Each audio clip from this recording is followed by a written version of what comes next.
3 महीने बीत चुके थे। वीर और छाया ने श्वेत कमल संगठन की स्थापना की थी, जो अब देश की सबसे विश्वसनीय सुरक्षा एजेंसी बन चुकी थी। एक सुबह वीर अपने नए ऑफिस में बैठा रिपोर्ट्स देख रहा था जब छाया अंदर आई।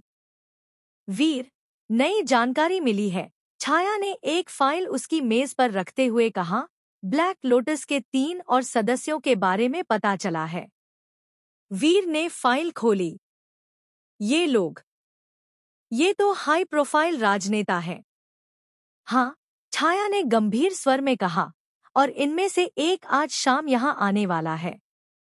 वीर हैरान रह गया। यहाँ? हमारे ऑफिस में?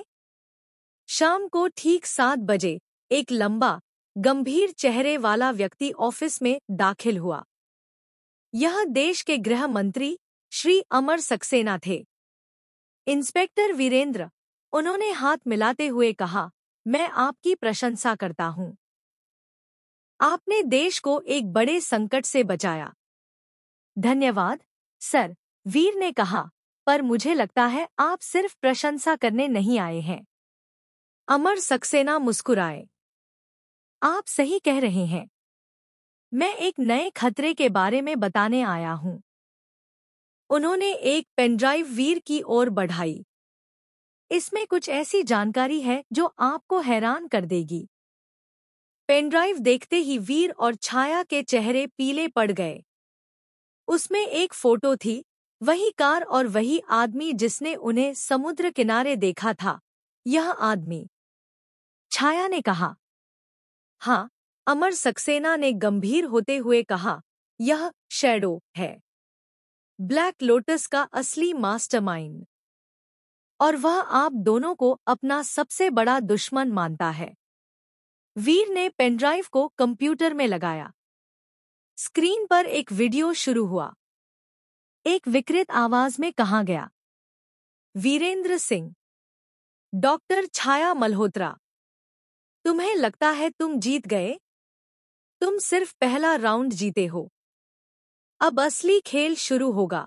वीडियो खत्म होते ही कंप्यूटर स्क्रीन काली पड़ गई और उस पर एक संदेश दिखाई दिया, 48 घंटे। तैयार रहो। कंप्यूटर स्क्रीन पर लिखा 48 घंटे देखकर वीर और छाया स्तब्ध रह गए।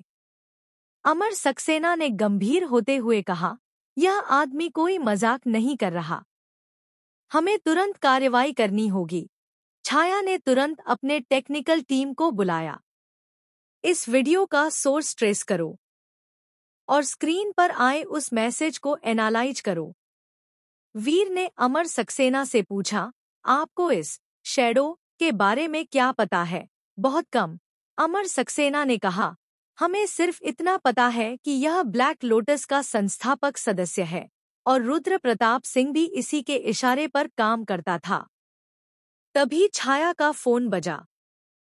फोन करने वाला उसकी टीम का टेक्निकल एक्सपर्ट था। मैम, हमें वीडियो का सोर्स मिल गया है। लेकिन क्या? छाया ने पूछा। Source location? यह आपके ऑफिस से सिर्फ 500 मीटर दूर है। यह सुनते ही सबकी सांसें अटक गईं। शैडो उनके इतने करीब था।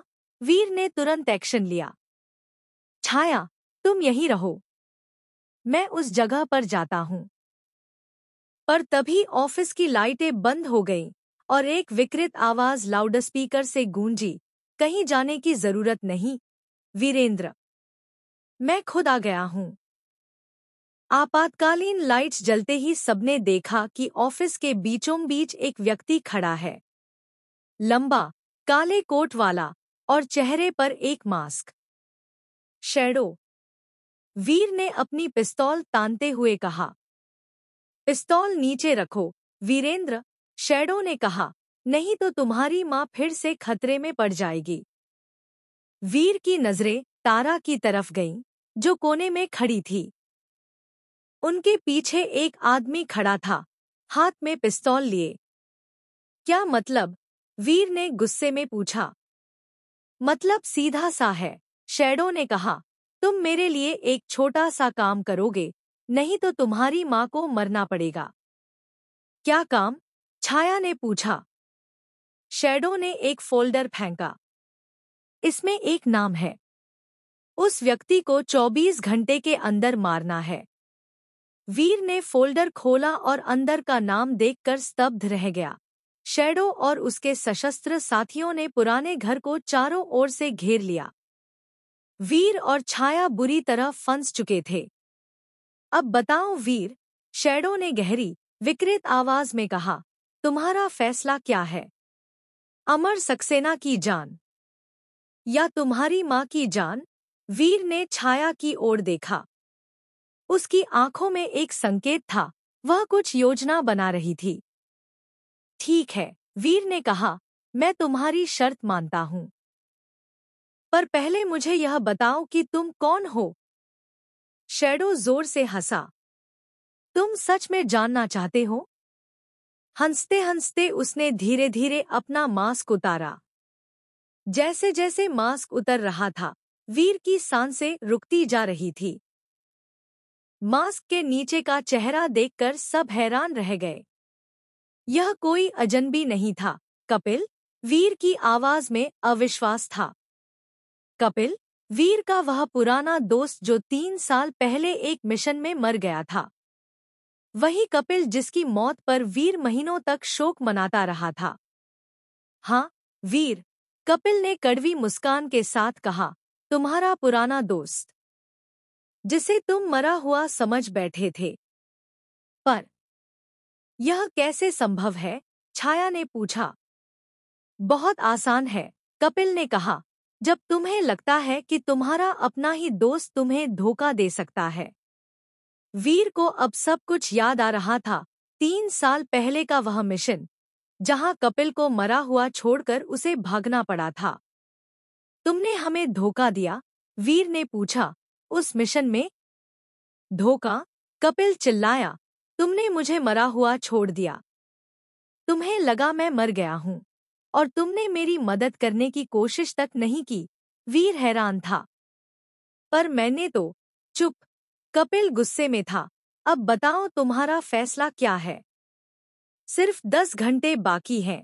तभी अचानक छाया ने अपना जैकेट फेंका, जिसमें एक छोटा स्मोक बम छुपा हुआ था। पूरा कमरा धुएं से भर गया। धुएं का फायदा उठाकर वीर और छाया ने खिड़की की ओर भागने की कोशिश की। पर कपिल और उसके साथी तैयार थे। रुक जाओ, कपिल चिल्लाया, तुम भाग नहीं सकते। वीर ने छाया को खिड़की से बाहर धकेला और खुद भी कूद गया। बाहर बारिश हो रही थी और अंधेरा था। जल्दी चलो, वीर ने कहा, हमें शहर से बाहर निकलना होगा। पर तभी उनके सामने 2 कारें आकर रुकीं। एक से अमर सक्सेना उतरे और दूसरी से वीर की टीम। हम आपकी मदद के लिए आए हैं, अमर सक्सेना ने कहा।